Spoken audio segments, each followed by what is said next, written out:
Okay, let's replace some tie rods, inner and outer. Outer, first thing you're gonna do is remove this cotter pin, boink, take it out, take the castle nut off, and then turn it upside down, put it back on the thread, and then this is just gonna protect the threads if you were reusing this tie rod, but it doesn't really matter for us.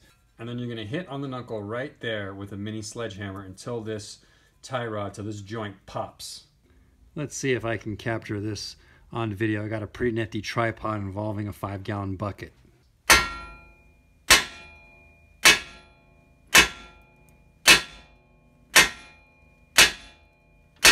There it goes.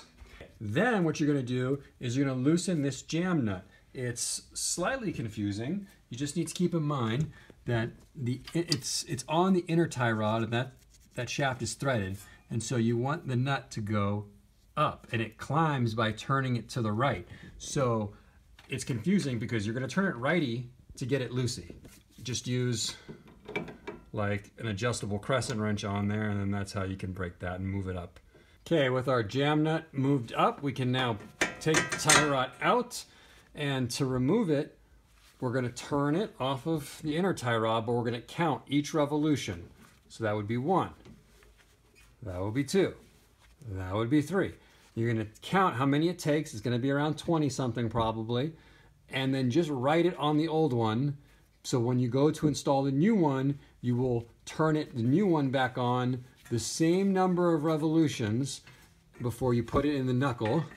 And then that'll get your alignment somewhat close so you can drive to the alignment shop. Okay, once your outer tie rod is off, come underneath the car and you're going to remove the clamp at the back that holds the rubber boot on. You can see I've gone with a worm drive metal clamp. I think that's the best compromise. What you're probably going to have if it's original is a CV style metal crimped CV boot crimp clamp. Those are one-time use. You'll stick like a flathead screwdriver in there, you'll break them, and then you'll pull them out. And when you go to reinstall new boots, if you don't have a CV clamp crimp tool, you could A, go with a zip tie. There's really no force that's put on this, and so a lot of inner boot kits actually come with zip ties. So you could use a zip tie, or I find that a metal worm drive clamp is kind of the best of both worlds. The strength of the CV, of the metal CV boot clamp, but the ease of getting it on and off as a zip tie.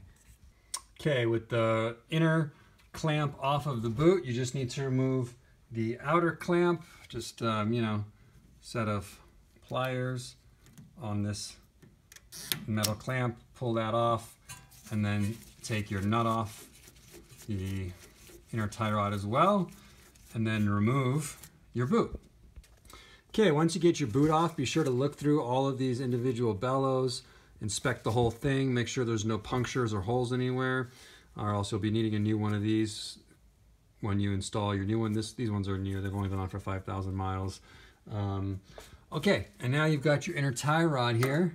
This is what it looks like. As you can see, these were ripped previously, which is why I replaced them, and they let in a little bit of gunk. See how I got a little chocolate milkshake action going on there? Not too bad. It was way worse when I put the new boots on 5,000 miles ago. But anyways, looking at this tie rod, there's really nothing wrong with it other than it has 175,000 miles on it. But if you pull it back and forth, there's no clicking, there's no popping.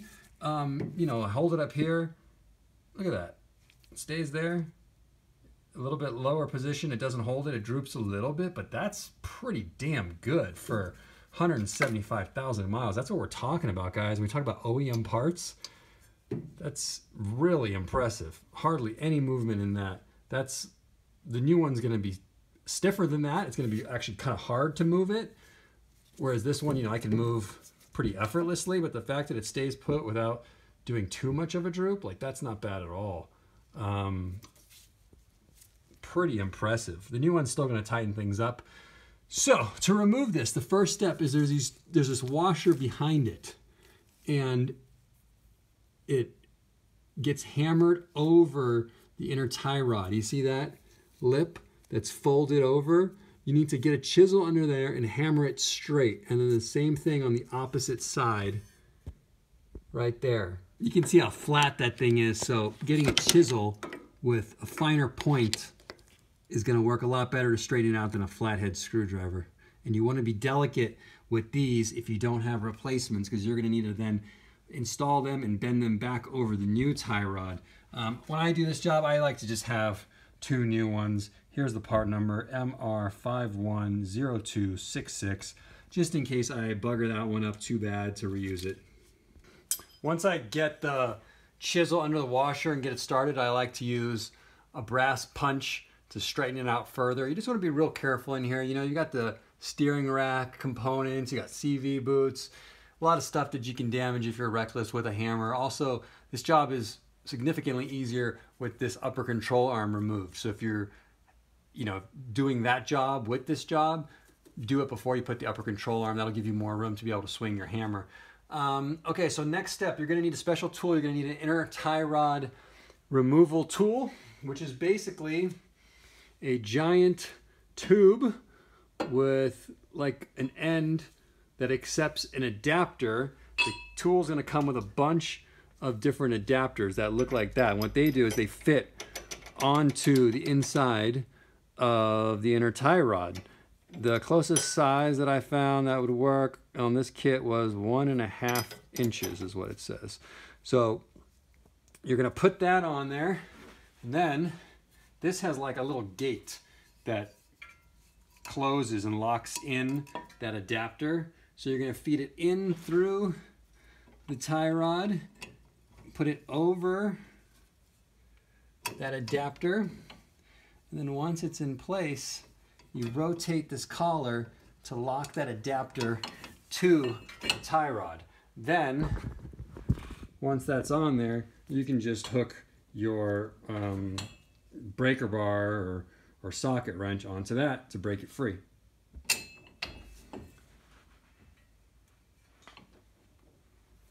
Oh, there we go. Once it's broken, you can open the gate back up. And then you can just spin the rest off by hand. We can take a look at this washer so you can see how kind of mangled it is. You're going to have to reuse it, which is kind of why I like to have that new one ready to go. Yeah, this joint really doesn't look too bad. In there, looks pretty nice and clean, no drips. Okay, reassembly. Here's the new one. I can't move this thing at all by hand. Once I get it screwed in there, I'll be able to put enough force on it to move it, but that's how tight these new ones are. The first step is you're going to take your washer, and you got these 2 little grooves. That fits in only one way into the steering rack. Kind of locks it in there in place like that. Now it'll fall out without the tie rod behind it, but that's how it goes. Okay, that's on. Time to torque it. 65 foot-pounds. Okay, once you've got that torqued on, this is the hardest part of the job now, is rebending that washer to lock the tie rod in place. It's like a lock washer. It prevents it from, you know, loosening itself. So there's not a lot of room in here, but we need to get a hammer behind this, bend this over, and you know, you never know where it's going to end up. For some reason, the one I took off, the groove, the washer ended up here. This time, when I put the new one on, it's way back here. Again, not a lot of room to get a hammer back here. Okay, my washer is bent around there nicely. Instead of a hammer, I found that an adjustable plumber's wrench made really easy work of bending that washer. So I retract my previous statement of that's the hardest part of the job. Next, put your boot back on with the inner clip, and then the outer clip goes around. That's where it attaches to right there. And then you're going to take your jam nut, spin it on, and then take your new tie rod end and put it on, counting the revolutions, the same number as the one you took off on your old one. These are side specific, these outer tie rod ends. The inner ones are not. You just get 2 of them to do both sides. But the outer ones are side specific. You can see here I'm doing the driver's side, and it is marked with an L. Okay, there we go. Outer tie rod is on. You put it up through the knuckle, put your castle nut on, torque it to 29 foot-pounds, cotter pin over, and then your jam nut, snug it up. It goes to 53 foot-pounds. That is it. Inner and outer tie rods are replaced.